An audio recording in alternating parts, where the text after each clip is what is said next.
All right, glad to see you guys. Eddie Gant with Jet Lending, and this is Rich over at Renter's Warehouse. How you doing? Everybody get some barbecue? Anybody try that coleslaw? Coleslaw's good. All right. Okay. Thanks for being here. We're still in this little bit of a COVID hangover. How many of you first time here? I need to see your hands. First times. All right. How many of you repeat offenders? Repeat offenders. Get those hands up. All right. We're going to call them habitual criminals pretty soon. There you go. As you repeat, people know we got this crowd up to 800 to 1,000 consistently pre-COVID, and we'll eventually get back there. We've had 2 meetings since we came back, and we've had 450, almost exactly 450 in attendance. And I don't know what we're going to end up with tonight, but we're awful glad to have y'all, so let's keep coming, okay? Let's keep coming and keep coming. We're going to try to provide you with something real today. Rich, tell them what we're going to do. Well, we got to do this little, vendor intro. We got a lot of vendors here. I don't know if you guys spent some time back there. We got vendors from construction to legal, you name it. Get back there and check them out. We'll do a little intro to the vendors. Mark will come up for the Renter's Warehouse presentation. Johnny will be here for the Jet presentation. We'll have Jason come up here and lie a little bit for Mr. Texas Real Estate. And then we got T.O. Global coming on. And then what we're going to do is we got a few different people from different industries on a panel. So what we want you guys to do is once we introduce the folks and what they do and let them give you a chance to tell you who they are and what they do, start thinking. Eddie's got a good list of questions for them. I think that'll be real informative, talking about what the market's doing now versus what it was doing last year, that kind of thing. But start thinking about some questions for specific panelists and keep those ready. We'll have some mics to pass around if you guys have some questions. Yeah, we're probably a good 45 minutes away from the panel, but let me tell you what we got. Is this microphone cutting Put in it and out? closer to your mouth. Okay, I'll try it. Can y'all hear me okay? All right. We got a commercial real estate guy. We got a single family specialist. Let me see. Eddie's a little slow, but he's a good guy. Yeah, I can feel it. Hey, buddy, your mic ain't working over here, so help me out a little bit. There we go. I need you on key for me. Thank you. Okay.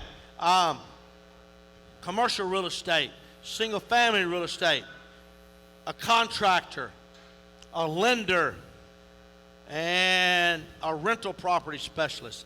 I'm going to kind of come out here in the audience, and I'm prepared to fire away with questions, but I don't want it just be me firing the questions. I want you guys to come to me, and I'll either have you a microphone or somebody will have you a microphone, and we'll get it to you, and you guys can fire at these guys. And there you go.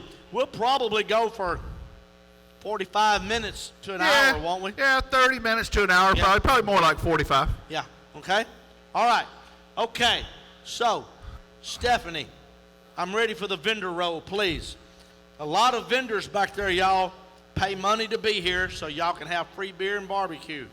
So, if you haven't been back there, when we're done up here, if y'all don't mind, go visit with the vendors, talk to them.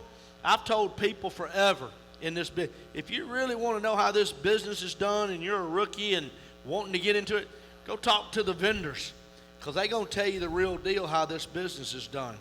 We're going to help you up here, but go talk to those vendors because they can help you just as much as we can, if not more. Okay? All righty. You want to alternate them? You tell them about Jason a little bit and Robert. Jason and Rob have been doing this a long time. They've been buying and selling. They've been flipping. They've been doing notes. They've done it all. And this Mr. Texas Real Estate brand that they've built is a pretty neat deal. They've got their mastermind. I'll let Jason talk a little bit about it, but you guys want to talk to those guys. Yeah, and Jason's on the panel. Jason will be on the panel. All right, I'll take this bunch. Quest IRA, How many of you got old 401ks just sitting over there not doing anything? Let me see your hands. Come on, I know there's more than you need to go talk to Quest IRA. I rolled my old 401k 20 years ago over to a self-directed IRA, and I buy real estate with my self-directed IRA. They'll keep you legal, keep your paperwork happy. Clint Yates does long-term lending for FHA, Fannie Mae, for owner-occupant and investors. And Fast Track Remodeling, I don't know how many awards they have won in Houston, but it's more than several for Contractor of the Year for remodelers, and they're they're really fantastic. good. And Elijah will be on the panel as well tonight. That's right. Trinity Foundation, I can't tell you how many deals we've done with them. They'll tell you the real deal when it's time to get your foundation done. You got Real Estate IQ, Steve and Becky. You want to talk to them? They're a tech company, but you can't believe the data they can pull for you to find leads and find deals. And then Nicole, she's the short sale queen. Eddie, didn't you do a short sale recently through Nicole what does Eddie say? Home run? She closed, I think, 3 for me in the last 12 months. One I did okay, one was small, one was a hit it out of the park. Six figure profit. Good thing you weren't batting. It was, yeah. You'd have bunted. And she closed it for me. So, this short sale is something today, but it's going to be even bigger than it is in the future. It's going to be bigger in the future than it is today. And the thing about short sales is you and I don't want to mess with that. It's so time consuming. Yep. You don't know who to talk to and what to say, and she does. Okay. All right. We got a plumber, Tradition Services. Go see Ted. Benchmark Insurance. That's the vendor you hate to pay until you have a what? A real problem. We call it in the insurance world, they call it an event. Until you have an event, which could be fire or flood or something else. Or a named storm, you got 130 claims like I did. I've seen an uptick with my friends and customers in liability claims, alleged people falling. I had one, a really good friend, and he's here in the audience tonight. I'm not going to tell who it is, that wouldn't be right. He had a alleged murder at a house that ended up, or alleged electrocution that ended up being a murder at one of his houses, and he had to file it on his liability. I mean, it's weird stuff out there today. Foundation check, Brandon, he'll go out and inspect your foundation to tell you, A, if you need peers, B, if you don't need peers, before you go hire, Hugo. Okay? All righty. How about my clicker? Whoop. There you go. Take it, Rich. You got Chris with EXP. You want to stop and talk to Chris Bounds? TO Global. I don't know as much about them as you do, Eddie. Owner finance. They have an owner finance model for you. And Teal and Richard are coming up here in just a little bit. Good. And Nicole, she's the expert. I mean, she's the epitome of an investor-friendly title company. Yeah. When you have title problems and it needs fixing, she's the one you want. Let me see the hands of those of you that hadn't done a deal yet. All right, one of these days you're going to write a contract, and then you're going to be just like I was in June of '99. You go, woo, got that contract. Now what do? I didn't know what to do. Well, you're going to take it to a title company. There are a lot of title companies in town. You can take that deal to, and they're going to see you as an investor, and they're going to look at you, whatever. You're not a Remax, Keller Williams, highfalutin agent. I don't want to deal with you. That's the reason you go to a title company that's friendly to your investors. Just a tip for you. Yep. All right. We got the Owner Finance Network, Scott Horn, back over in the corner. I've known Scott 20 years. They also have an owner finance model for you. You need to go see them. Listing Spark. How many of you are agents? Get your hands up. All right. Not many. How many of you are not real estate agents? Well, there's a flat fee service in the house called Listing Spark. You might want to talk to them. Real acquisitions, software, all types of search models to, find deals. All right? Steve over at Total Wealth, they're here to train you to make more money on real estate. And then Roman Roof Cleaning. A lot of times you think the roof needs to be replaced, and if you clean it, it looks brand spanking new. Brand new. For a heck of a lot less money. I gave him an order before I walked on this stage to go do a deal for me. There you go. Make that old roof look sparkling new. Okay. All right. How many of you are glad to be here? Let's hear you. All right. Remember the panel. I'm going to come out there with y'all, and I got my questions. So I'm going to be firing at them. But I want it just to be me. We got commercial real estate. We got single family. We got a contractor. We got a lender. We got a rental company management landlord. So we got it all covered. That hour, if we go an hour, is going to fly fast. Yeah. Okay? All right. Is it Mr. Mark coming up next with Renter's Warehouse? Mark, come on up, sir. Marky Mark. Do you need the clicker, sir? Yes, sir. Hey, watch them steps. Dude, I'm working hard. I remember the first time I had a beer. I'll tell you what, it was a long time ago. I'm moving slow. I did a whole bunch of stupid yard work this weekend, and that was the wrong thing at 54 years old. Anyway, thank you very much for being here. I'm Mark with Renter's Warehouse. I appreciate you guys coming today. We're going to do things a little bit differently today. First and foremost, make sure that you visit all the vendors. Did everybody get a vendor passport, I hope, that you kind of were able to walk by? Awesome.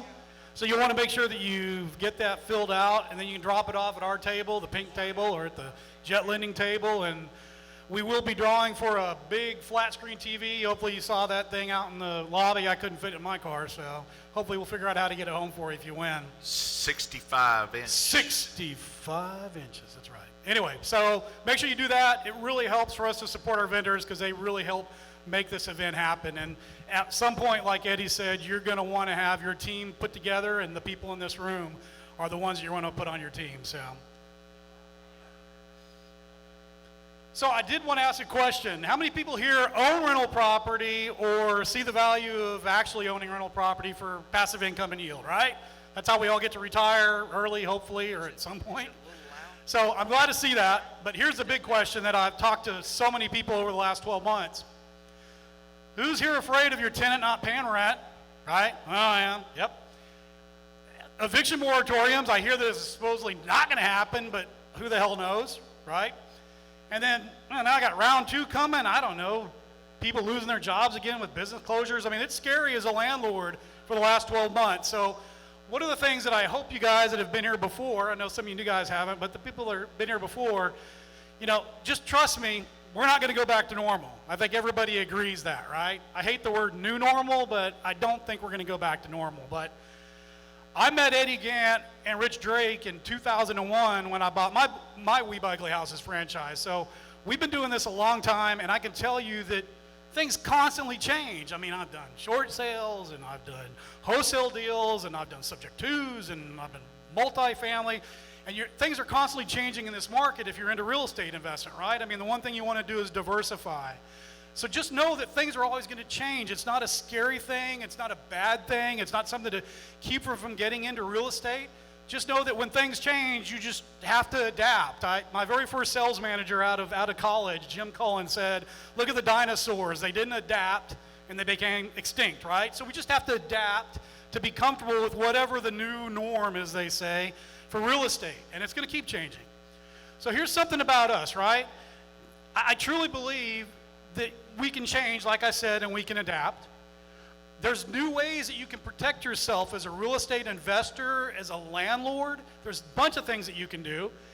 And then you can still make that crazy yield. And I just was talking to somebody earlier at the booth about, hey, don't forget appreciation, right? I mean, yeah, you can look at your cash on cash yield and all the rest, but don't forget your appreciation, which is a really nice thing when you own rental property. Agreed? So here's the thing. Something that we've tried very hard, and I hope those of y'all that are repeat, customers and attendees of this event understand that Renter's Warehouse, we try really hard to come up with new things to protect you as a landlord, right? We have our $4.30 per day management fee, low flat fee. We've got our guarantee of our tenant. We've done that since day one, 8 years ago. We guarantee the tenants that we place. We have a new no upfront security deposit program for our tenants, right? So that way they'll pick your house over somebody else's because they don't have to bring a security deposit. That doesn't mean you're not protected. Just something that we do on the side there. We have a pet damage guarantee. Another big one that we've had for about a year now is our free 90-day test drive. So if you're not sure about using Renters Warehouse, I know about these guys in the pink shirts. If you hate us in the first 90 days, cancel and we give you all your money back. So we do all this stuff to make you feel a little bit more comfortable about being a landlord, right? Well, I talked about this, I think, last month, but I want to talk about it again. Here's the big one. If you're worried about eviction moratoriums, if you're worried about your tenant sticking to the property and you can't get them out, if you're worried about your tenant losing his job and not paying the rent, this rent advance program that we're now have the exclusive in Houston to do basically can get you up to a year's rent up front. So you got a $2,000 rental. I know I went to Texas Tech, but $2,000 times 12 months is $24,000, I think. Is that right? Somebody take their shoes off to count. So even at a small discount, you're still going to get the bulk of that paid up front. So guess what? You get all your rent up front. If the tenant stops paying, that's not your problem. That's our problem. Don't have to worry about moratoriums anymore. You don't have to worry about anything. You can take that money and put it somewhere else. Put it underneath your mattress, like I said, or go buy another property. So it's a very unique program that I hope maybe give you guys a little bit more of an incentive to try out Renters Warehouse, and more importantly, think about holding property because, what is it? Kibasaki said, passive income is how you retire rich, right? It's stocks and bonds, generating some income, being a bank, not working at a bank, right? But being a bank, right? Get a little interest on your money, or real estate, right? Income producing real estate. So hopefully this program gives you that next step to get off the table there and come and see us. So what does that mean? Grab somebody in a pink shirt. I don't think anybody else is wearing pink in here. So if you find somebody in a pink shirt, we would love to talk to you more about Renters Warehouse. And as Rich and I will say about investing and anything else, we love to talk about real estate investment. You can go by our table. You can email us. You can go to our website. You can call us. So please do that. And then something Rich asked me to do, please, please, please go out to the Renters Warehouse Houston Facebook page. Got your phone? I'm not going to be mad if you do it right now. And just like our page. And if you see something that you think's cool, like and or share it because, I'm not a millennial by any stretch of the imagination, but from what I understand, that's going to actually help our metrics, right? So that way we're going to see some benefit there. So that really help us. And follow us on Instagram. I think Rich has a TikTok video you can go like and share over there. I don't know. But anyway, come out on the social media and see us. Mark, I don't even know how to turn on TikTok. My daughter, I've got 5 kids. My daughter tried to teach me that floss thing. Nah, it's not going to work. No. Anyway. So, thank you very much for your time. Hopefully I didn't put you to sleep. I'd love to talk to you guys, and I hope you have another great rest of the evening. Mr. Johnny Cash. He looks decrepit. What is wrong with us, man? Hey, Mark said he's kind of sore. He did yard work. I'm kind of sore because I went on a deep sea fishing trip last Friday. And I had a lot better time than he did, I promise you. So, yeah, we had about 5-foot seas out there. So it was a little rough, but we caught a lot of fish. And I put up a day of soreness, for that. Give one show of hands for all the new people, first timers. Okay, I'm Johnny Hayes with Jet Lending. Some people call me Johnny Cash because we like to loan out money. I could sit up here and sell you like I always do. I'm going to give you one little hint. One of the biggest keys if you want to get in wealth building, of buying and flipping properties or buying and holding long-term rental properties, you got to find a good lender. Because if you're going to buy distressed property, you need somebody that knows how to lend on that because most banks won't lend. And you're like, oh, yeah, they will. Well, I'm just going to give you a little example of what happened about 60 days ago. I had a client call us and said, hey, Johnny, I need some help. I've got to close this was on about May 8th. He goes, Johnny, I've got to close my deal before May 30th. I cannot extend it anymore. I've extended it twice. My bank's been working on it for 90 days. and I'm not sure they're going to be able to do it. And I said, well, send it over to me. Let me look at it. You know, I was thinking it was at first, you know, oh, I can close it pretty quickly. This was a 64-unit apartment complex in Lamarck, Texas. Okay? And I'm like, holy cow, and I don't, that makes it a little more difficult. So I said, send it over, let me look at it. And he says, no, I'm fixing to lose. I mean, he was buying it right. It needed a couple $100,000 and some upgrades. It was about half filled, and he needed to do some work on a few of the other units. And I said, let me just see what I can do. So I made some calls. I called one of my commercial appraisers. I said, what will it take for you to get me an appraisal back in 14 days? He said, that ain't going to happen. I said, what will it take for you to get me an appraisal back in 14 days? He said, well, I'm going to drop what I'm doing. I've got 3 other deals. What will it take? We paid it. I mean, we had to, okay? That's why people come to us, so they don't lose a deal, okay? We got out there. We got the environmental back. We had called a guy. We got it done. We get with our lines. We get it done. We closed it on May 28th, and we funded 100% of his purchase price, his repairs, and rolled his closing costs into the loan. That's how good a deal it was. But even though when you're buying deals like that today, most lenders will still not do 100% financing. And it ain't because they don't want to. It's because wherever we get our money from, a lot of our lines or investors, everybody wants skin in the game. You know, well, that makes it a little less riskier. But we still have lines out there that allow us to do that for the investors that find good deals. Okay? And you're like, whew, how much did that cost? What does it matter what it costs? Because he got the deal closed, he didn't lose it. Guess how, and what's today? July what? 21st, 2nd, somewhere around there? 21st. Guess when his deal paid off? His bank got his financing finalized on day 142, which was June 30th. So 30 days after we closed, he rolled his money into his long-term financing with the bank. We allowed him, since we loaned his $200,000 in repairs, we sent the full payoff because he had to pay interest on that, so he got to put the $200,000 in his pocket. He could do the repairs on his own. Now he's in his 5.5% money with his bank, and he's got a $5.4 million project that he's in for about $2.9 million.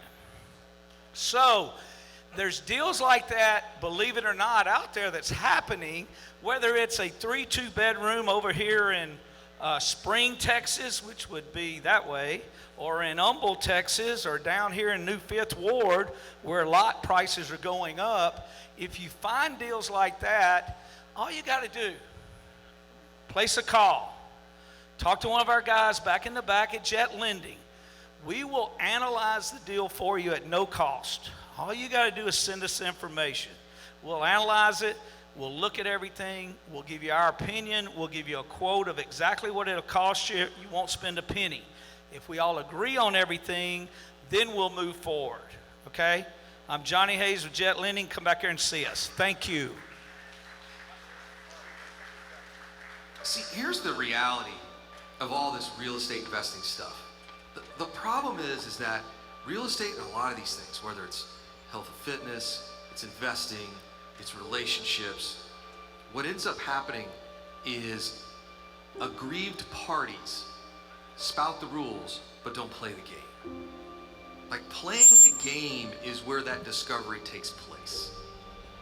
Playing the game allows you to learn what will and will not work. We can sit on the sidelines and post on Reddit and Facebook and Instagram and all that about what might and might not work. Or we can go out there and start doing it. And the doing it is fun. You go out and start producing that action, and then you get a result. You can share with your group of guys or gals or your mastermind group and go, hey, these are the results, this is the action I took, and this is the results I achieved. Problem is, if you're playing the game and just spouting the rules, that process of discovery doesn't occur. You've got to get in and actually play.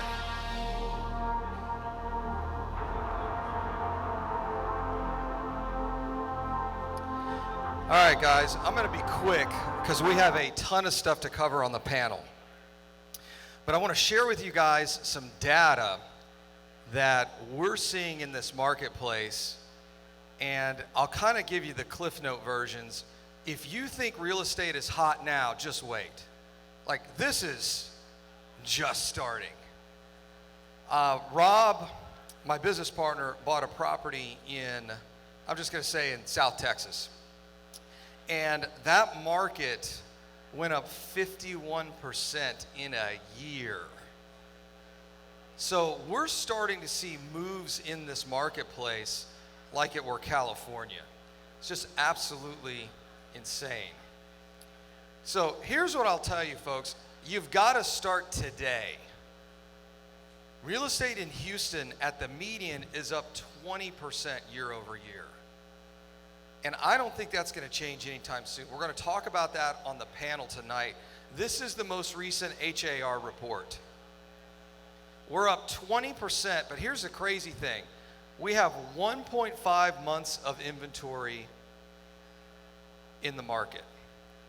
So let me explain why that's important. I've got 40 years worth of real estate data in Texas. And what we found is when you get to 10 months of inventory, 10 months, you start to see reduction in prices. We're at 1.5. We literally need a 2008 style real estate crash times 3 to get back to a normal market. So if you're sitting around waiting for a big real estate crash, it's not coming. There's just not enough inventory. I told a story on my email list that I went out all weekend. I had COVID the last 3 weeks. I don't want to say I almost died. It wasn't that dramatic, but I did go to the hospital. And I went out this past weekend with a bunch of buddies, went to a bunch of clubs. And what was amazing to me was how many people had just moved here in the last 2 years. And that's going to continue to happen. This is a fun little chart. This is from the Fred database. And what it is it's tracking real estate prices in Houston, Texas. And you can even see after 2008, although we had a real estate crash, it really wasn't that bad. In fact, the median home price increased through 2008 through 2012, which is the worst of our real estate market. And I've said this since October 2017. If you think real estate is expensive now, just wait. And let me show you what that looks like. When I made that prediction October 2017, our median home price was $226,000. That should say June. It says May on there. As of June, it's $315,000. Meaning that house made $80,000 in equity in 4 years at the median. Meaning 50% of those houses appreciated more than that. In fact, I got a bunch of houses up here. This is what we bought in the last couple of months. Some of this is stuff that we bought. Some of it's from our mastermind folks. So you can see our cash on cash returns are fantastic. The equity capture is absolutely crazy. Here's some apartment complexes. We're buying a bunch of apartments in Corpus Christi. We absolutely love the market. We started buying there about 3 years ago, and the market rents are about 10 to 15% less than Houston. But we're buying, we're all in. What's our most expensive one, Rob? We're all in at what, 60 grand a door? So $60,000 a door, and they're renting for $800, $900 a month. It's like being in Houston in 2008, 2009, buying apartment complexes. There's another property we bought, ridiculous cash on cash return. Down in Freeport, we're buying a ton of stuff down in Freeport. This one's in Galena Park. So when people tell me there's no deals out there, there are plenty of deals. This is Surfside, a duplex that one of our students bought. Another one that we bought down in Surfside. This is actually one that I bought off of Oyster. The Airbnb market is just absolutely blowing up down there. Here's a bunch of stuff that we bought in Richmond. Literally, we doubled our money. We bought a package of 5 houses down there. More deals that we bought in Freeport. Corpus Christi partner complexes. I mean, this is just stuff that we've done literally in the last couple of months. Another apartment complex. This is a fun one. This is a 400 square foot property we bought in Surfside. It's 2 blocks from the beach. We actually paid $5,000 more than lot value for it. This is probably my most favorite. This one we're actually selling right now, and the equity capture number is even bigger than that. This is actually my favorite one. We're closing in the middle of the month, next month, and I'll have an update for you guys then. But we're loving the beach community. That one's like on the beach. If a storm rolls in and it's high tide, water comes underneath the house, which is kind of cool, but it's kind of scary if you leave your truck parked underneath it. But anyways, long story short is, guys, real estate is not getting any cheaper anytime soon. If y'all want to come see us, we're in the Texas Real Estate Investment Center. It's off of Hollister and 290. We run a mastermind group here. And if you guys are interested in our mastermind, find somebody that's wearing one of these blue shirts. They're all at the back of the room and walking around. And you guys can get an idea of what that experience is like to actually go out and buy real estate. Our folks, our members actually buy real estate. I think we only have 2 people right now that have not bought a house, and that's because they just joined. So if you're looking to join a group that's actually doing real estate, it's our group. So thank you so much for your attention. I got one more short video, and I'll see you guys on the panel. Sometimes tomorrow becomes never. And I'll tell you, this is no more apparent than where we're at in real estate right now.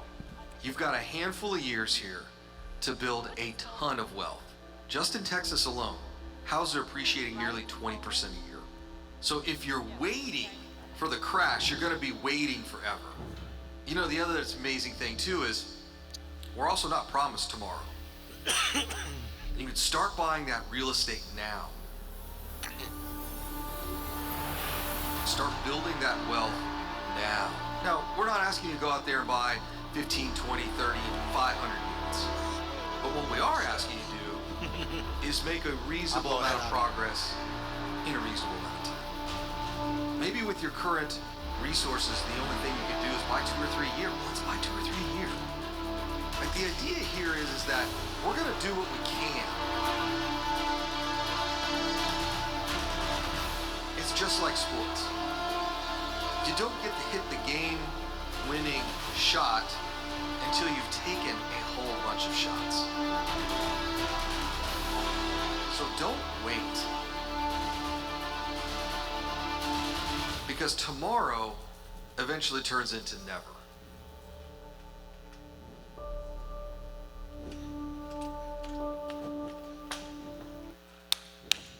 All right. Okay, we're moving along here. All right. I have one of our longtime vendors, TO Global, coming up.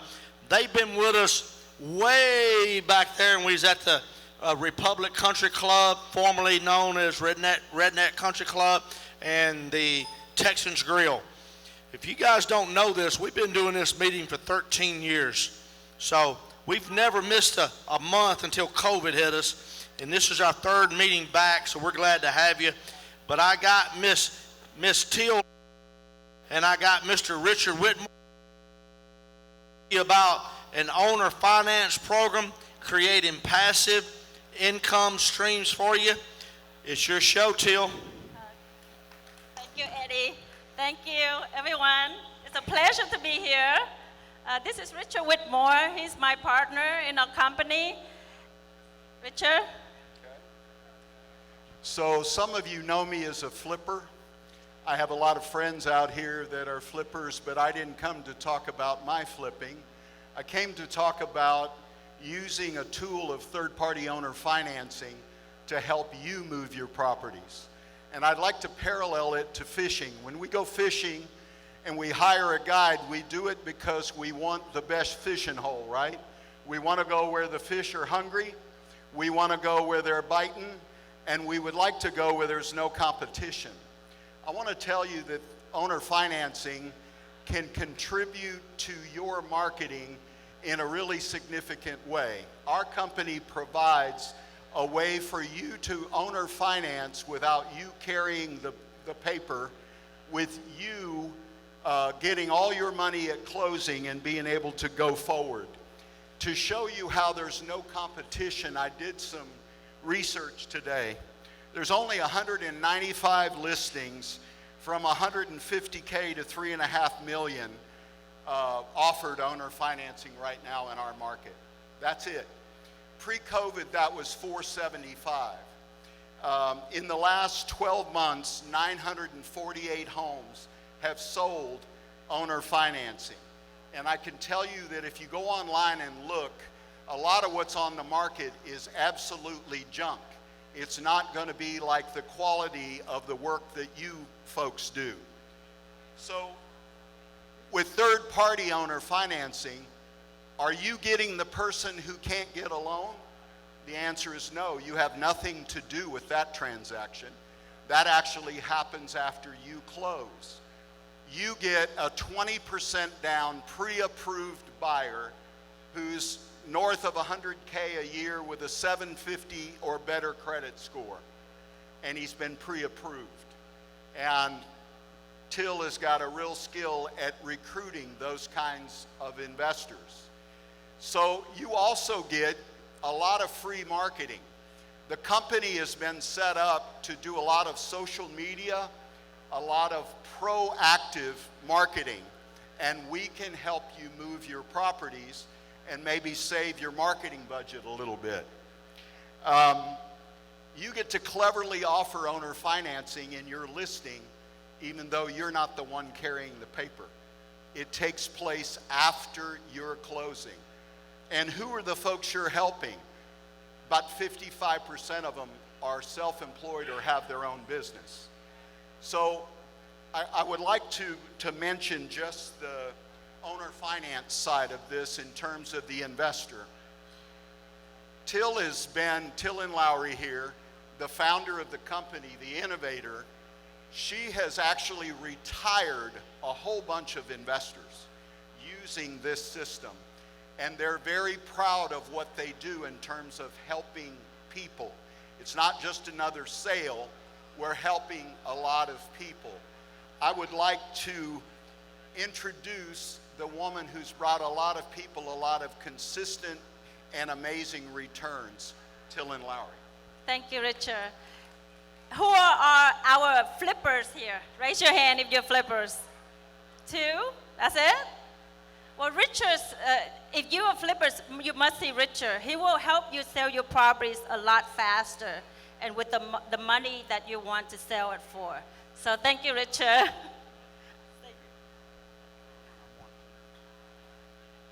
So there are $13 trillion in real estate notes out there.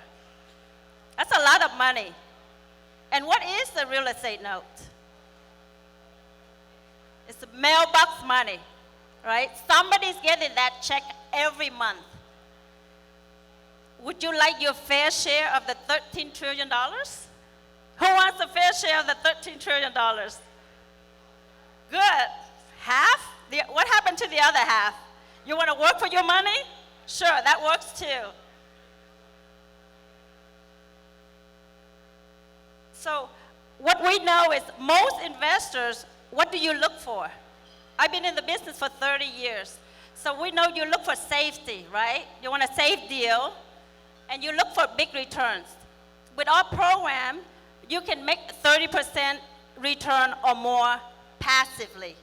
Now, there are other ways to make money. You can make money actively, being flippers, being wholesalers, landlording. You can do that too.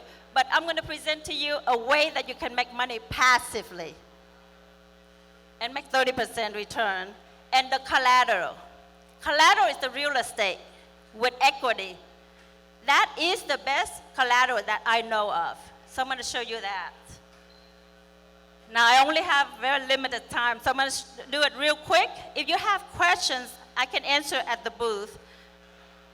But these are the advantages of, I don't know if you can see it. It's very hard to see up here. Can you read?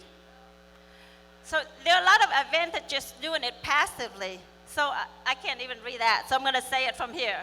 So you don't have to look for properties.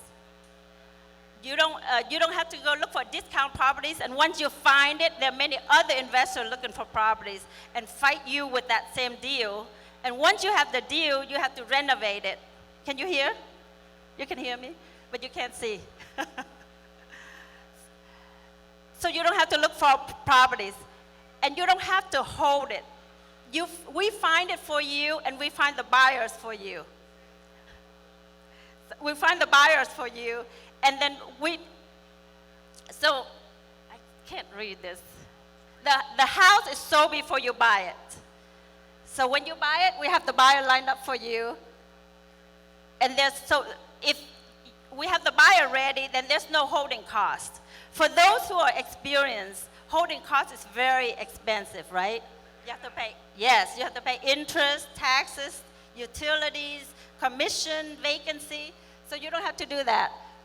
Now, mailbox money is what we do. Make you passive money, we call it mailbox money. And you make it consistently. It's the same amount every month, set for however long. Typically, it's 5 to 7 years. And so, what else is there? And you have real estate as collateral. So basically, what you do is you use your credit. So let's say I have money in the CD, and they pay me 1%. The banks pay me 1%. What they do is they take that money, they loan it to investors with good credit. So the investors typically put 80% loan, borrow 20%, borrow 80%, and put 20% down, right? And so what do investors pay typically nowadays? 4%, 5%? So you pay, let's say for this purpose, you're going to pay 5%. Then you turn around, we already have a buyer lined up and the house lined up for you to buy. So once you buy it, we have the buyer lined up to pay you 9%. Well, it's 8.9% to be exact. So I'm going to use 9% for this purpose. So then you instantly make that money. So you use your credit. For example, on a $200,000 home, you borrow 160, correct? So you put down 40,000. Plus, you pay closing costs. When you close it, you have a buyer lined up for you to pay you 10% down, plus pay for all your closing costs. So what does that make you put down? 10%. That's net out of pocket. So it's 200,000. Your net out of pocket is only 20,000. That's 10%. So every 20,000 you put in using your credit, you make about $500, $5 to $550, depending on if you get 5% or 4%. So when you use 500, that's 6,000 a year, right? Now, if you qualify for, let's say you can qualify for 500. This is an example.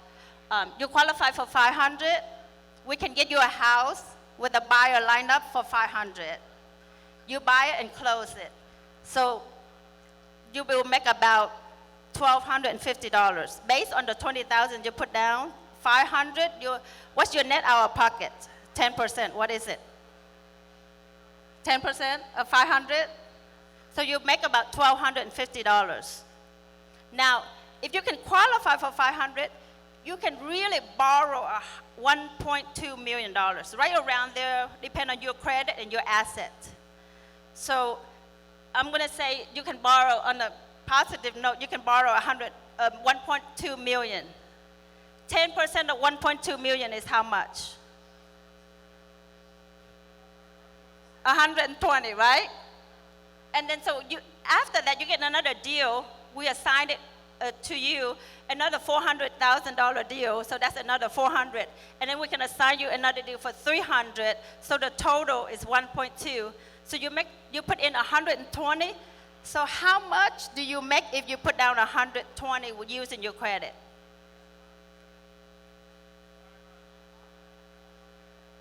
Okay, so it's time. So you make about $3,000 a month passively. And we're going to show you exactly how it's done in our office this Saturday at 10 o'clock to noon. We show you exactly how it's done, and we do the work for you, so you know exactly what we do. Now, the beautiful thing is, if you make $3,000 right here, I'm going to show it right here, $3,000, then it's really hard to see up here. So the second year, because you assuming your income and your expenses are the same, income usually go higher. But let's assume it's the same next year. But you make additional $36,000 a year, correct? So in the next year, the year 2, would your borrowing power be higher? So let's say you can qualify for 500 and you can buy about 1.4 million. Would that be safe to say? So 1.4 million, your net out of pocket is 140.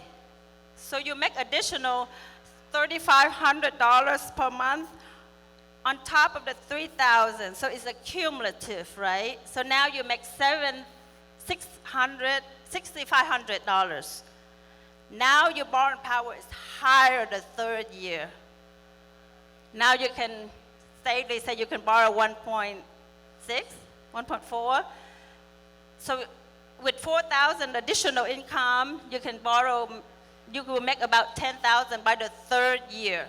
So it just keeps adding to it. And so, and then if you only can qualify for 250, so be it. It's half of these numbers. If you can do double, then it may be double these numbers. So you can just do the numbers in your head. So if this sounds good, come see us at the booth.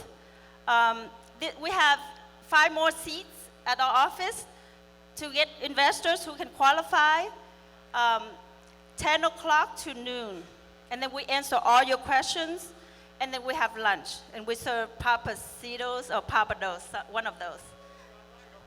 Thank you very much. And before I go, I want to acknowledge Eddie.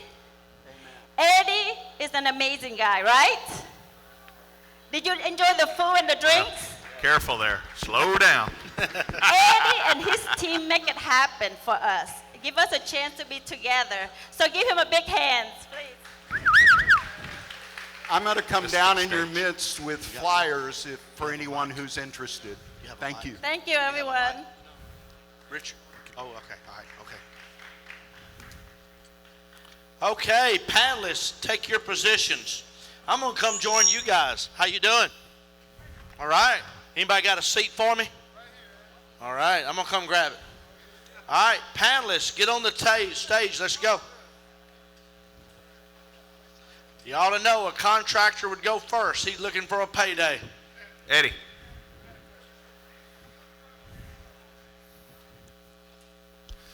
Uh-huh. You got one coming up? Okay. All right, sit tight for me. Sit tight. All right. Center of attention. All right. You don't want to be in the middle? It's hot. You're going to give me the mic, huh? Hey, hold on. The stage is leaning to the right. Big John, get over to the left. Big John, I told him to sit in the middle so the stage wouldn't lean. Is the stage leaning that way, y'all? All right. You talking about Little John, right? Yeah. All right, let's do this. I got a good blend up here. We don't want to spend a whole bunch of time on intros, but they need to know who you are. So I'm going to go through. I'm going to start with Elijah, but before, as we start taking questions, I want y'all to remember this. You got an audience of investors. Some are experienced, some not so much, some brand new. Tailor your responses to help these people make some money or get in this business and make some money. Elijah, give us a brief intro on who you are. Great, thank you very much. Elijah Randall with Fast Track Remodeling. We are a turnkey general contractor primarily for investors. What that means is we just keep the investor mindset when we walk the properties, whether for a rental on your single family or for a flip on your single family, and we produce a very detailed scope of work for you and help you through what you need to do, what maybe you can keep on the property, and how to work through your budget so you're not spending money on things that you're not making money on the back end, so that you can really focus your scope that way. And as needed, we'll make smart reductions, working through the comparables in the area and whatever you might be seeing for your exit strategy. I'd say too, is that it? Brief. We want to answer questions. Yeah. Give it to Jason. Poor Elijah. Poor Elijah. And I was the one that was going to get in trouble. Hey, wait. Yeah. He's the one we were worried about. Hey. I told you, I've already been warned. Jason Bible, Mr. Texas Real Estate, fixed and flipped over 1,000 houses. We buy a couple of hundred units in apartment complexes, Airbnb, and single family every year. We run a mastermind group. If you guys are interested, we're in the back of the room.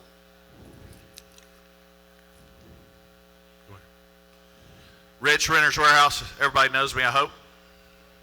My name's Big John. Everybody knows me as Big John. I'm a commercial real estate broker. I go by Big John. I'm a landlord in Houston. I've been a broker for about 30 years and help people with their investment projects. Johnny Hayes, a.k.a. Johnny Cash, Jet Lending, help fund your asset-based lending deals. All right. Thank y'all. All right, I'm going to fire at Jason first. Jason, I think unless you've been living in a cave or under a rock, you know we're in this super crazy sales market. You've got a crystal ball. I know you follow economists.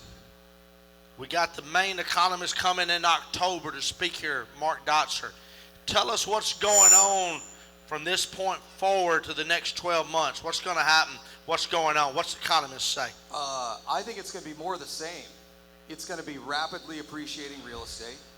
I think we're going to see inventory increase a little bit, but I mean, we're down like 40% year over year, so I think that's going to be nominal at best. But yeah, all the economists I'm reading, like next 12 months, is going to be more the same. If not, the appreciation is going to accelerate even faster. Yeah, I'll just chime in a little bit. I'll have to agree. It's just there's no inventory at all. You know, you look at 08 was this bubble, right? They called it a bubble and a crash and all that. How can you have a bubble when you have an inventory shortage? I think we're going to see a lot more appreciation than we've already seen. Okay. All right. Okay. Switch the mic to Big John. How many of you are single family mainly? How many commercial people we got in the house? All right. The reason Big John is on the panel is his experience in commercial real estate. Take what Jason just talked about, and I think we all know that to a certain extent. Take it to the commercial world that you live in every day. Yeah, the commercial world right now for industrial properties is very active. It's perhaps like our single family market. It's hard to find product. The commercial world for the office product is a little bit different. There's a lot of uncertainty. People that had leases that are phasing out of their 5-year lease terms are downsizing, they're relocating, they're shutting down offices. So there's a lot of uncertainty and mixed things happening on the office side. The retail side, poorly located properties are not doing well. They've lost tenants. Tenants have changed their business because of COVID and because of customers and how they want to interact. But the industrial property, the multifamily properties are all doing well. They're through the COVID bubbles now, and they're doing well. So a follow-up to the retail question. Do you see a lot of, I'm sorry, not the retail, the office space. Do you see a lot of businesses that are going to say, hey, I'm not going back to the office at all. We're happy going remote, and you're going to see a glut in inventory in the long term? That's shaking out right now. You're seeing very strong demand for all types of temporary office spaces, the WeWork, the executive suites, and little things like that. What I've seen is that most larger companies want less space than they had before. So maybe that's half the space, maybe it's 3/4, maybe it's 1/4, and some of that's going to depend on their customers and their own comfort level with COVID and infection. So you think they've seen the ability for some of their staff to work remotely and be just as efficient and not have that overhead? Definitely.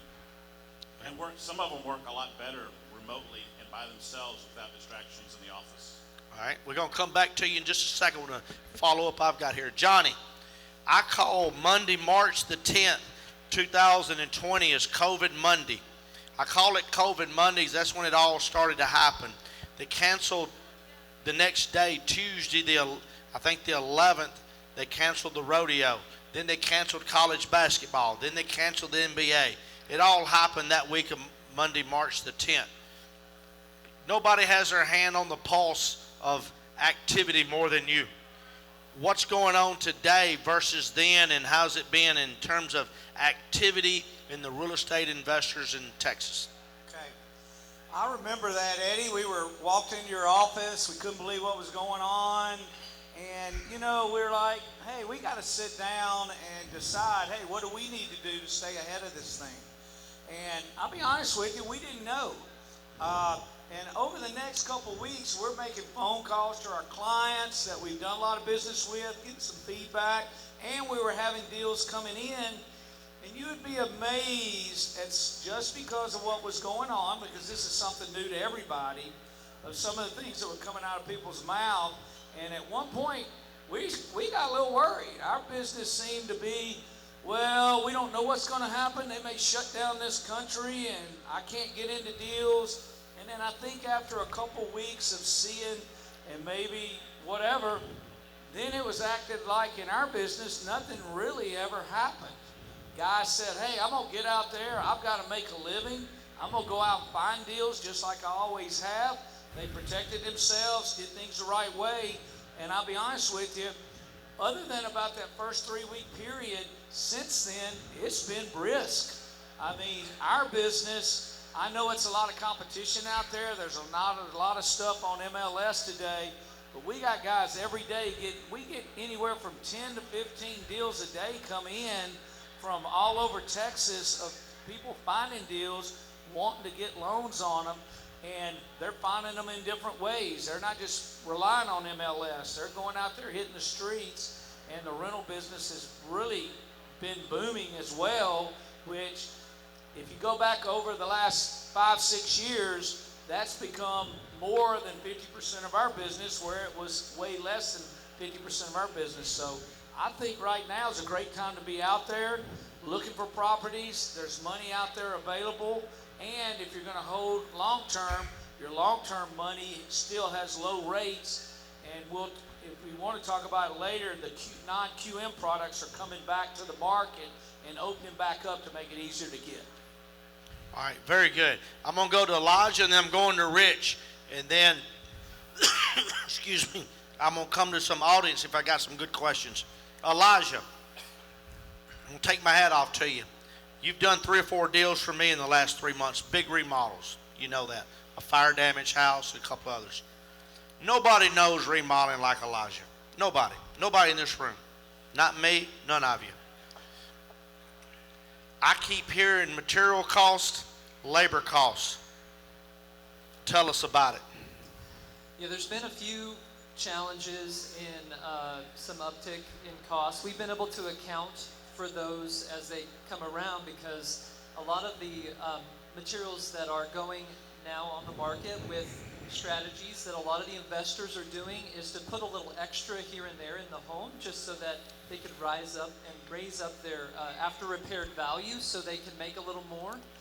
And what I found is that while we're doing that, we get a better pulse with some of the material, because we're actually searching for some more options to really help with that. So it's helped us out a lot. Got ahead of it a little bit, and it hasn't been as difficult as you might think.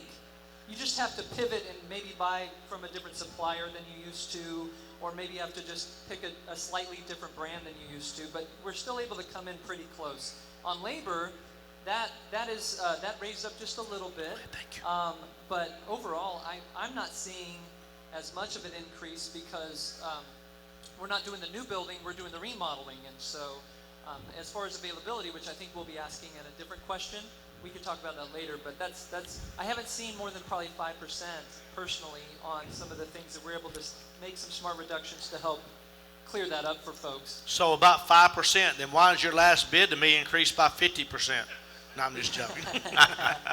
All right. Okay, Richard.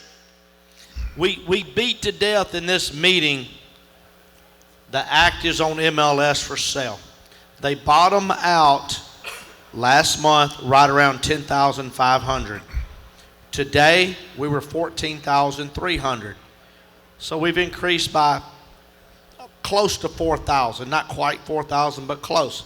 And that's a big increase, but that is still a very healthy number and lower than COVID Monday when it was 18,000. That's sales. Talk to us a little bit about rental inventory and what you see going on for rental properties in Southeast Texas for inventory and demand. Yeah, so inventory stayed pretty tight. I think I was going to follow up with Johnny on that. You know, after this whole March happened, a few months after that, I saw a lot of banks pulling back on rental properties. They were a little nervous, wondering what all these moratoriums and you know, people not paying their bills and all that. But I've seen the banks come roaring back, lending on rental properties. Would you agree with that? Inventories are pretty tight. Well, I was telling Johnny earlier, you know, we get a house in our inventory to list for rent. We look at the comps and it ought to rent for $2,000. We'll put it at $2,250 and it'll rent in a week. I mean, $200-300 over the comps. Now, there's no guarantee of that. You know, there's hot areas and not so hot areas, but we're consistently renting houses. Our average days on market's about 16 days right now. And that includes the one that we had for 4 months that the owner continued to refuse to paint the bedroom. You know, that guy, the dog, right? But overall, you know, a typical nice house is renting in a couple of weeks for asking price or more to very highly qualified tenants. We were talking about pets earlier. You know, you have a much better chance of renting a house faster if you accept pets. Right now, this, as Jason says, this hot minute, it doesn't really matter. You want to rent it quick, just put it on the damn market. Houses are renting. And what do you see in, we talk about a lot about appreciation of sales of rental, of single family housing. What do you see in appreciation of rents? Well, Not value, but rents. And that's what I was talking about is this phenomenon of the rents over the comps is just the last 3 or 4 months. So it's lagged behind this appreciation, right? And it always happens like that because for the most part, the tenants are locked into at least a year, right? So as they turn, the rents go up, but they have to stay for that term. And when Jason talked about the future of appreciation, you know, we have a lot of owners that say, hey, I want to sell when my tenant moves out. Well, I'm not sure that's the best idea when rents are going up. The appreciation is still happening, and it's probably going to happen for many years to come. Why in the world would you take a one-time payout when you can continue to reap the benefits of this appreciation on an asset you bought however many years ago for half of what it's worth today and a fourth of what it's going to be worth tomorrow? It's interesting to talk through the numbers. It's fun to me to talk numbers. I know Jason loves the numbers. Yeah. All right. Okay, we're getting ready to go to a guest. Go ahead, Rich. Finish up, and then I'm gonna go to a guest. I just think, you know, the market for rentals is fantastic right now. I don't think it's going anywhere. The moratoriums are all playing out. We're collecting rent at pre-COVID level collection rates. There's not real reason why you would. Yeah, there's a little bit more inventory now, so houses aren't selling. But here's what's happened. Buyers have gotten frustrated with fighting over houses. There's a little fatigue in the market, right? So there's some people are pulling back, and what are those people that are pulling back doing? They're renting. So I think you're going to see an acceleration in the appreciation of rentals. That's going to catch up with what we've seen. But I think you're still, like I said, you're still going to see the appreciation.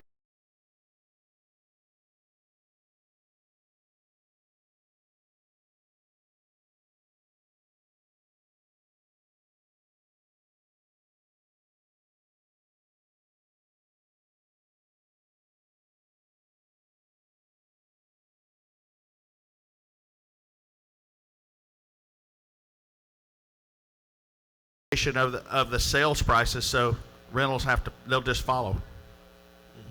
Okay, good. That was great. All right, we're getting ready for a guest question, but I'm gonna ask a trivia question. You can only vote once. You can only vote once. Get ready. Oh, shit. According to the Houston Association of Realtors, not Eddie's data, Houston Association Realtor, the average appreciation for single-family housing in 2020 was what? Here's the three possible answers, and then I'm going to ask you to vote. 12%, 16%, 20%. Who thinks 12%? Raise your hand. Who thinks 16%? Raise your hand. Who thinks 20%? Raise your hand. Looks like 20s is and 16 pretty close. The number is 16%. That ain't my data, it's Houston Association Realtors data. So anyway, all right. Do we have a good question? Emphasis on good question. Go ahead, sir. Introduce yourself. Tell her who you are. Yes, my name is Presley Giles. I did something a little awkward last year. I started a nonprofit organization for real estate for a special project that we're doing in Prairie View, Texas. Because things did not go well because of the COVID and so forth and everything. And so we're just now trying to get started back up, and we're having trouble. And the question is, we got to roll. Finding investors. How do we find investors for a nonprofit project? I have no idea. I'm an evil capitalist, so I'm not sure how that works. Anybody got an We're answer? looking for benefactors. Richard? Investors. Well, you can actually loan money to a nonprofit and receive a yield back, and it's illegal. You could ask for donations, but you can also pay interest to somebody who maybe wants to give you the money at a nice, cheaper than market rate, possibly. But you can still pay an investor a yield and still be nonprofit because they're not part of your organization. They can receive. A nonprofit can go borrow money and pay interest on it if that's what you choose to do. I would maybe consider that. And I'm going to commend you. We've been running this meeting for about 13 years, and we get a lot of questions. It's not often I get one I ain't heard before. I ain't heard that one before. All right, who's got the mic? Go ahead. Let's get a good question here. There you go, buddy. Yeah, I talked to you earlier. Yes, you did.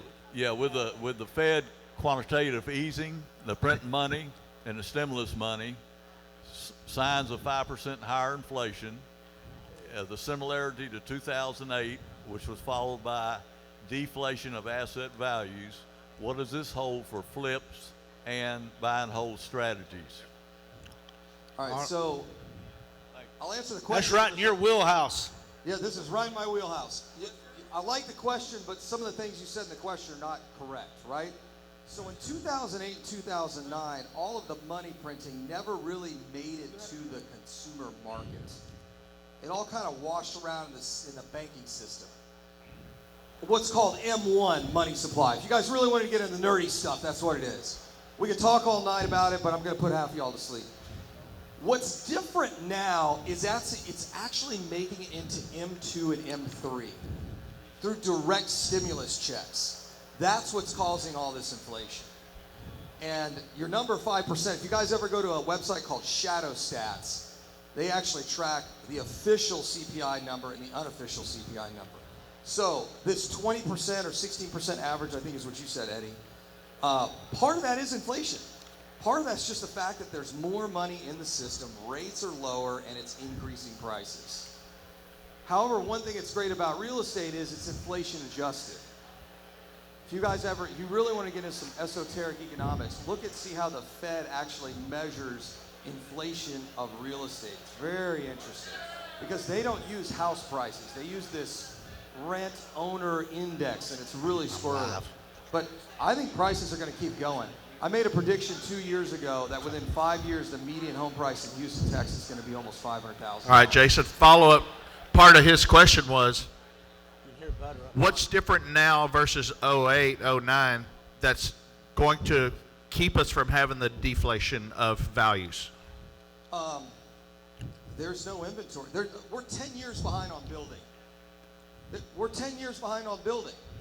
And in 08, if you could fog a mirror, you got a loan. That's not the case anymore. There's a really great graph out there you guys ought to search for. And it's loan origination by credit score by year. If you've got a credit score below 640, good luck buying a house. 2008, we were giving those people loans. So most of the people who are getting loans for houses they're going to live in, their credit score is typically above 680, 700. So I don't see the massive foreclosures and all. In fact, if we had all the properties that are in forbearance now, which is about 4 million, were to go into foreclosure, we're still 1 million houses short of meeting demand. Especially below 250. Yeah, below $250,000. There's nothing. You guys put a house on the market below 250, what happens? You better not be standing in that front door. You're going to get run over with people that are trying to live in that house. All right, let me chime in here because I got a hard opinion on this, and I appreciate the question. Okay. 08. How many of you were in this business in 08? I was, and Johnny was, and Rich was. All right. 08 was caused by the collapse of the lending structure. It started subprime, and subprime is rightfully so gets its share of criticism for it. But when subprime collapsed, all the other conventional lending tightened up so damn tight you couldn't get a loan. Okay? All right. That's what caused it. There is no subprime to collapse today. Okay? In my opinion, what's going to cause things to change, it could be multiple things, but it all centers around interest rates. And until interest rates move up, we're not moving out of this market, in my opinion. Now, that could start to happen tomorrow, but it hadn't happened yet. Okay, we're in Texas. In 2008, the values of single-family housing in 08, 9, and 10 did this. Whoop. What happened in Vegas? Boom. What happened in California? Boom. Phoenix. What happened in Phoenix? Boom. Orlando? Boom. They fell off the table. We only took a little blip. Now, in 2012, we popped out of it. The rebound was so strong in 12 and 13, it way exceeded the blip that we experienced in 08, 9, and 10. And we ain't slowed down since. We've even gotten stronger. So around about way, it's all about supply and demand and interest rates. We got more demand than we got supply, as Jason said. We still got low interest rates. Until the interest rates move, this deal is not ending, in my opinion. Y'all be here in October. We'll probably set a record when Mark Dotcher gets up on this stage from the Texas A&M Real Estate Center. Remember last time we had Dotzer, one of the things he said was, one of the things he talked about was what would cause this to stop, and interest rates is one of them, but I don't think there's enough political capital out there for either party to raise rates. They don't want that. They don't want it. Because it's viewed as them causing the problem. Well, long-term rates are tied to the 10-year Treasury bill, and that's tied to inflation. The feds are artificially keeping it low, and rightfully so.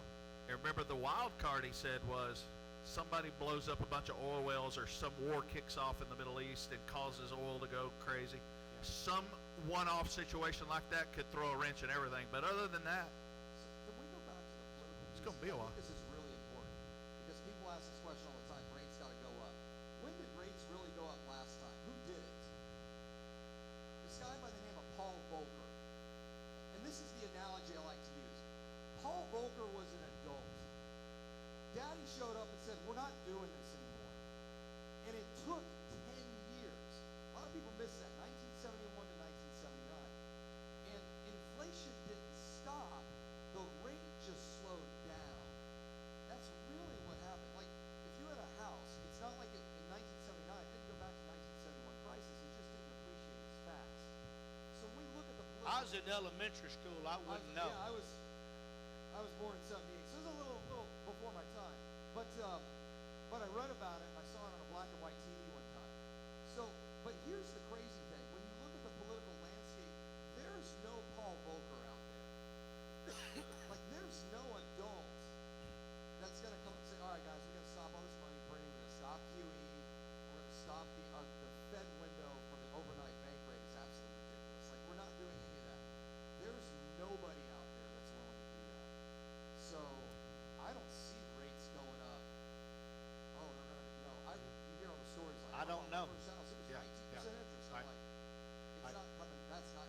Jason, this guy's jumping out of his chair and he's bigger than me. He wants to ask a question.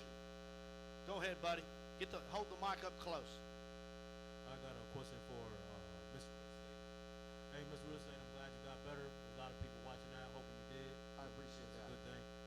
Now, the question for you is, with appreciation doing it and going the way it is, how do you think that's gonna affect buildable land and new builds? Repeat the question, Jason. So people in the back want the question repeated. So, properties are appreciating. How do you think it's going to impact new builds and new construction, right? Right. I think as long as I think the only negative you've got in new construction is material and labor costs, right? But I think it's going to be great for new construction. As this market continues to appreciate, it's going to look very much like Southern California, where you're not going to be doing rental properties. What you'll be doing is flipping houses by adding square footage. We can see that in Edo, we can see that in the Heights, we can see it in half dozen other markets. Then you'll see the let's tear down and build up, which you're already seeing in certain sub-markets now, but it's going to become a lot more prevalent. Pass over to Elijah. What are your thoughts as this appreciation continues to happen? What do you see? Do you see materials as the supply chains catch up? You're going to see them pull back the prices a little bit. I agree they're probably not going back to where they were, but what are you seeing 6, 12, 24 months out on materials? Yeah, I think we were going to also talk about availability. I think that is the first hump to overcome is some of the availability of certain products. They can be artificially high because of supply and demand on some of that.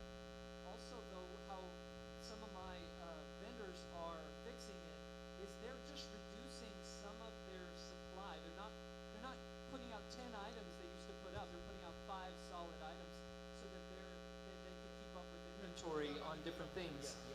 So I would see more of that trending before it would start going up. But yeah, coming down, I'll tell you, it's hard to get certain things to come down once people have gotten used to getting that price. And where some of the labor increases that I didn't necessarily see as much, but maybe if you worked with some contractors that were really hungry before, they don't have to be as hungry now. They're not. So I didn't necessarily reflect all of that, but there is a reality that some people have been experiencing 20-25% increases maybe in some areas. You say people get used to it. I'm never going to get used to $50 OSB. Yeah. Not gonna. Yeah. Right. The wood is the futures are changing, but so hopefully lumber does. Hopefully, yeah. Yeah. So that is one thing. Absolutely, I think that's going to start a little bit down. But as far as the other materials, I think people are just finding different ways to buy, and that's important for y'all to know. If you just look at different ways to buy some of that stuff. But to the new construction question, lumber's a big part of that.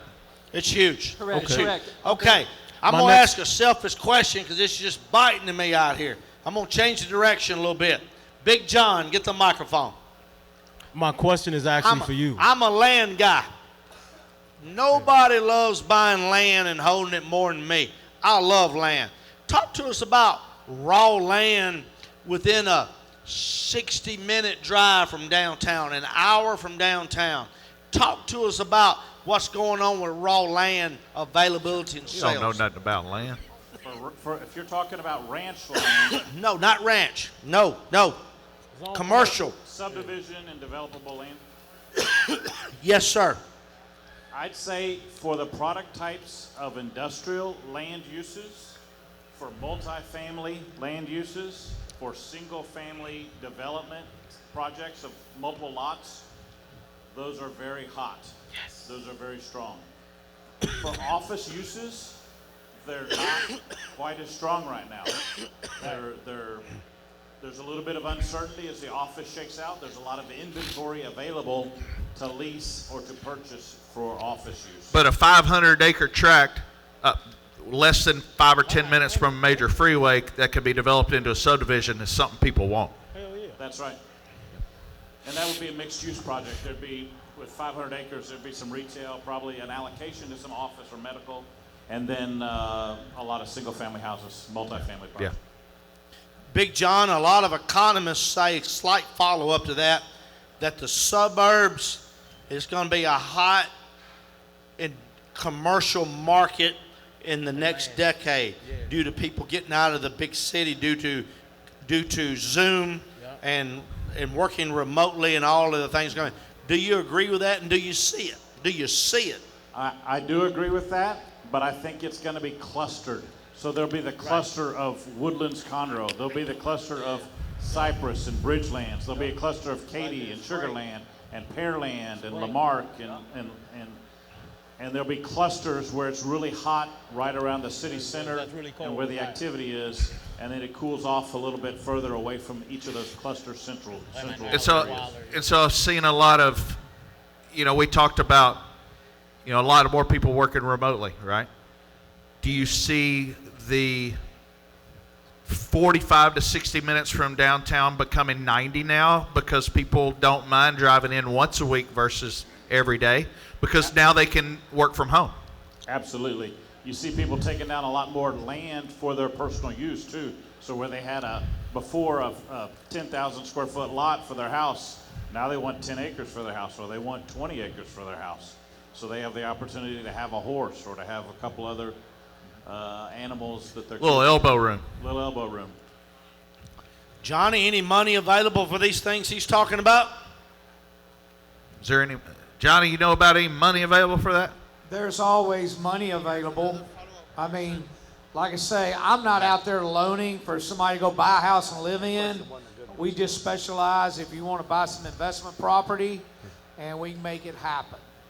Now, it's all about loan to value. An asset-based lender is going to look at the risk. And if it's a risky deal, guess what? You as the investor assume more risk, but the money's there.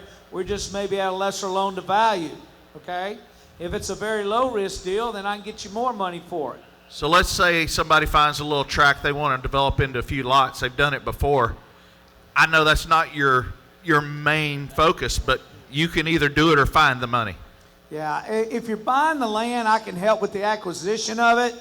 I'm not going to be there for your development, but I have capital partners I can put you with to help you with the development, but I can get in there and get it closed quickly so you don't lose it. So you get it for a good price. That's right. If you're getting it for a good price, get it, secure it, then we can work with the capital partner and get you, help you build and develop it and get it done that way. All right, we got a question right here. Go with it. Be precise and quick. We're getting late. Thank you. Yeah, this is for Big John. Now, hotels. Where do you see hotels as far as the commercial space goes? Do you think hotels, are they going to start changing to mixed use? Are they going to go out of business? 'Cause I see a lot of them for sale now. So Are we talking Hyatts or Palace Inns? The question was Hyatts, OYOs, Hyatts, okay. Marriott, Okay. stuff like that. I just want to make sure what we're talking about. I'm just messing. I was joking with you. So the question was, what's going on with hotels? Obviously, they had big impact with COVID. Now you're seeing a lot of resurgence for leisure travel. You're seeing a lot of the resort areas very busy and very populated today. There's the question about business travel and other hotels that maybe we're not doing as well pre-COVID. I know of a few situations right now in Houston, Texas, where current hotel uses are being sold and redeveloped as senior housing or some form of multifamily housing. This is on some of the best real estate, so the location is pushing the value, which enables the process to work. But you're seeing that a little bit, some alternative uses that may fit. Yeah, I've seen that as well, where it's not the greatest area and it's not working as a hotel. I saw this in a workforce housing conference. What they're doing, they're making them into some type of workforce housing, extended stay type situation for labor and that type of stuff. And they'll hold it until the hotel industry becomes robust, flip it back into a hotel and sell it on a hotel multiple. We have a question back there. Because a hotel multiple is way better than you're getting on an apartment. Okay, let me ask a question, then we got a guest coming right behind me. Richard, this is for you. Uh-oh. We spent a lot of time on eviction moratorium. Is all that crap behind us? From the JP level in the Harris County and surrounding counties? Yeah, so we've talked about this a lot. They extended the CDC moratorium until the end of July officially nationwide, and they've stated this is the last time they're going to do it. However, in Texas, the Supreme Court has already ruled a couple of months ago that the Justice Court can't consider the CDC moratorium. That's between the landlord and the tenant. So if we take a tenant to court that's already filed a CDC moratorium, we're the ones that can decide as the landlord, they're not telling the truth, they're not being honest, and we're going to continue with eviction. That's our decision, but our risk as well if we do the wrong thing. So as long as we know they're not doing the right thing, we take them to court already. But officially, July 31st, it's going to be completely over. We've had no issues. We've had no issues lately. Oh, well, we had one we just evicted. They filed an appeal, but they lost. Well, John says he's got one. Was you getting evicted? Go ahead. Was you were getting you evicted? the landlord or the tenant? I'm the landlord. I've had a few visiting judges that maybe were sitting in and they were a little more favorable to the tenant. I just ice it for a month or two and then file again. Okay. Yeah. All right, let me have something from the audience. Right here, Mike Wong. Give it to Mike. How you doing, Mike? Good. This is Jason, by the way. I'm sorry. Yeah. I thought it was Jason. I thought it was Mike. What do you think of the longer-term trend of baby boomers retiring, and how does that affect the rental market and the housing market? It's a good question. So let's go back to 2008. One of the reasons for the 2008 crisis was something called household formation. Speak up for us a little bit. All right. So one of the things that we saw in 2008, and Eddie is absolutely right, it was really a credit issue, a banking issue more than anything else. However, what really drives single-family real estate prices is what's called household formation. Like when I move out of my house and upgrade to the next house, that really doesn't move prices much. But if I'm just graduating college or I'm a renter and I'm getting married and I'm having kids and now I'm finally buying that first house, that's called household formation. And that moves the needle, if you will, with regards to appreciation. Here's what I'm seeing with boomers, Jason, and I'd love to see. does someone creating a rental household or a homeowner household count towards that number? I see what you're saying. Unless it was a rental before. So here's where the. So I lived with my parents, and now I'm going to go rent a house myself. That's right. Okay. Absolutely. Back to your question. So what we're really seeing in the marketplace when I talk to baby boomers that are going to retire and all that, like my parents are 70, they've retired, right? If they're in the really beautiful house, 5,000 square foot house, and I don't know, you pick a place, Woodlands, right? And they look around, they go, babe, we're empty nesters now, and we want to downsize. And then they start shopping and they realize that 2,500 square foot house costs as much as what I spent on my 5,000 square foot house 10 years ago. So I'm not seeing a lot of baby boomers move. Now, on the rental market, we don't rent to a lot of boomers. So I couldn't tell you. That'd probably be more a question for you, Rich. Yeah, we rent to all kinds of folks.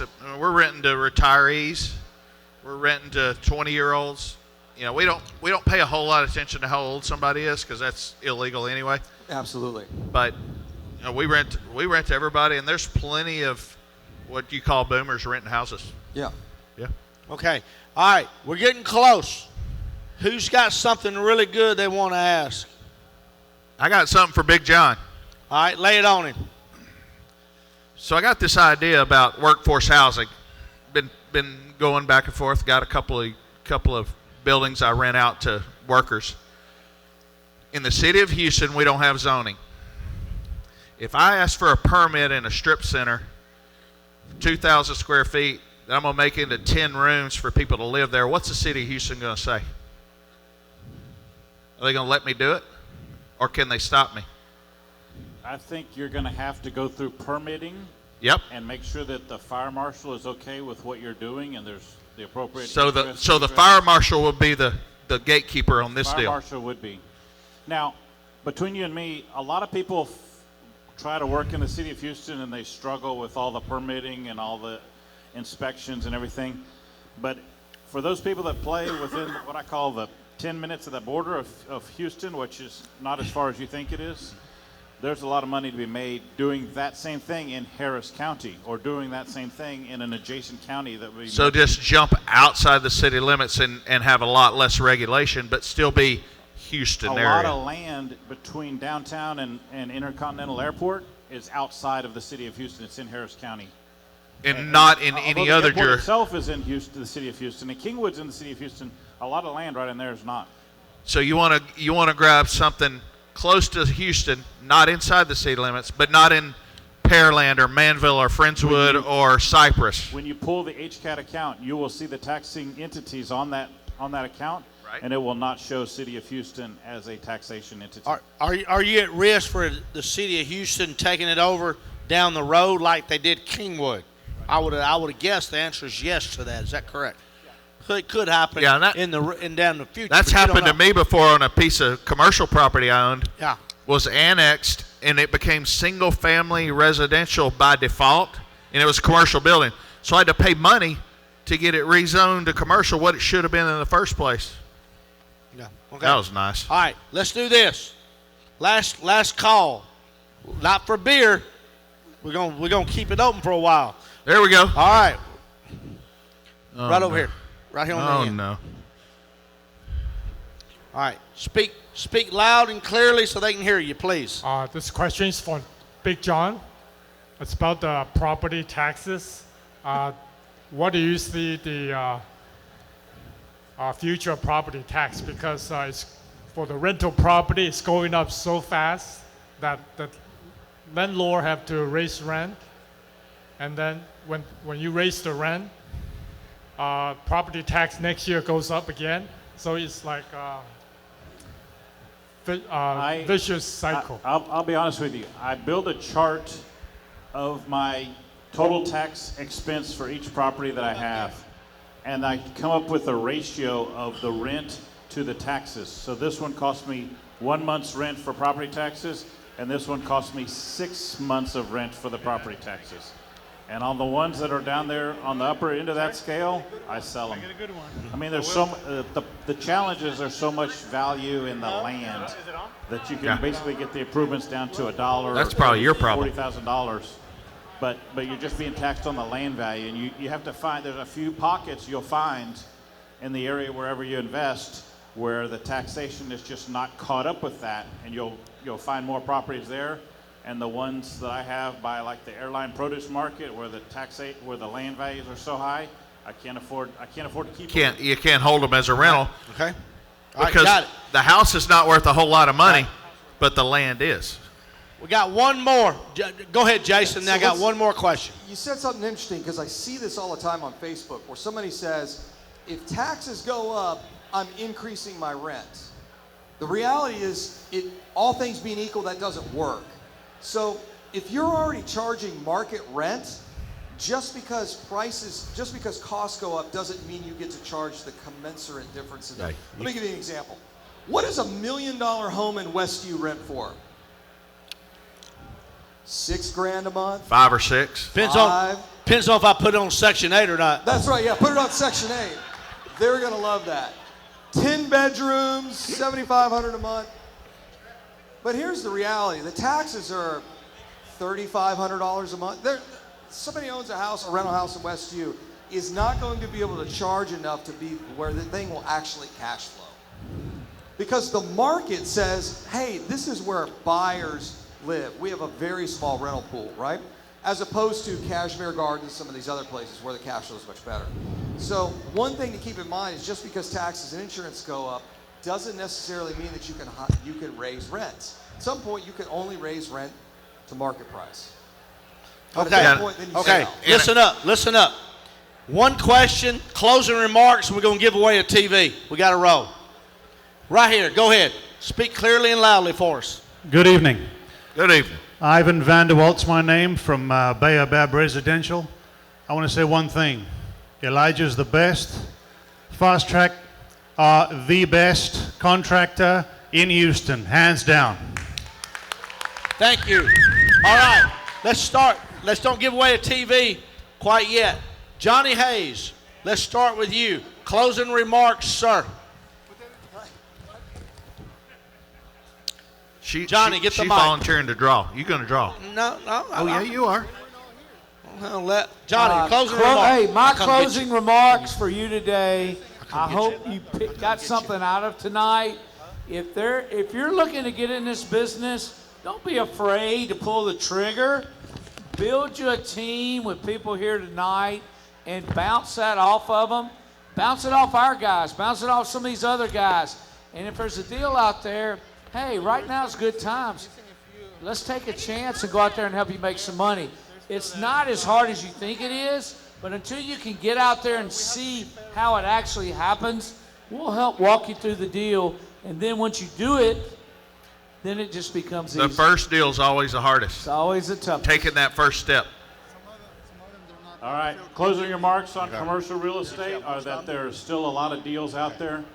I helped someone recently buy something at basically 10 cents of the replacement cost of that property. So there are deals out there. Go see Johnny and get money.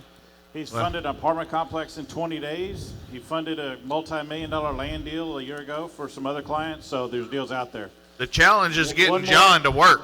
One more thing about taxation risk. If you have commercial leases for warehouses and garages, all those taxes usually pass direct to the tenant, and the tenant bears that risk. So it's another way to shield yourself from that risk. Two things real quick. First, I want to say big thanks to you guys at Jet. I don't know how many deals y'all funded for us. It's crazy. So even like we've done some wild deals with Jet over the couple of years. So big thanks to the team over at Jet. Second thing I want to say, a lot of you guys are on my email list. You know I got really sick like for the last 3 weeks. I was in the hospital, all that stuff. So just want to say a big thank you to you guys that sent me the well wishes and the prayers and all that stuff. It was absolutely fantastic. So thank you so much. Yeah, just when you're an investor in this market, you see a lot of people around, but there is a tight-knit group. Just always remember that when you connect with people, you are able to actually develop your all the people that you're going to go to. So if a deal comes across, you're ready for it. So get with everybody, get with all the vendors that are back there. That way, if a deal comes across, you'll know that you don't have to know everything in this industry. You've got people that have been doing it, that know how to do it. I know you're here now, but go ahead and go back there, and you'll really see that the team is going to help matter for this next year. Oh, yeah. All right, Rich. Yeah, we're buying the beer. Rich, take us home. Closing remarks Well, from you. You know what? Give away a TV. What Eddie and I like to say at the end of the night is, Jet wants to make more loans and we want to manage more houses. So, let us know when we can help you, and we'd love to do so. We're going to draw for a 65-inch TV here if anybody's interested. All right, Brittany's going to pull it for us. You got to be present. Got to be present. You got to respond within a reasonable amount of time. What, 20, 15 seconds? I don't know. Something like that. All right, Brittany, pull it out of there for me, baby. If they pull your name out, Manuel, that's not going to work. All right.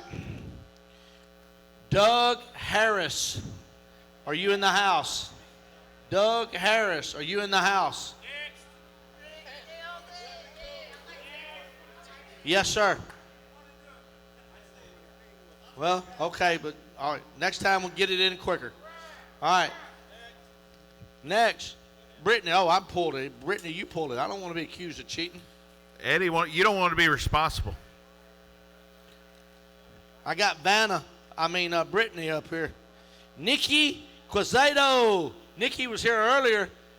She was sitting right over there, but she got to be up here. Nikki Quezado. Nikki. All right. She ain't up here. Brittany, grab another one. Eddie Gant. Whoa, we have a winner. Alex Fries. Fricks. Alex Fries or Fricks? Alex.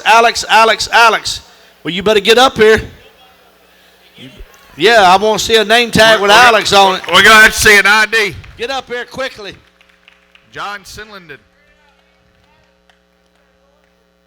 What's up, Alex? Is your name really Fricks, Fries? Frias. What's your phone number? 832-443-7006. No, go sit down.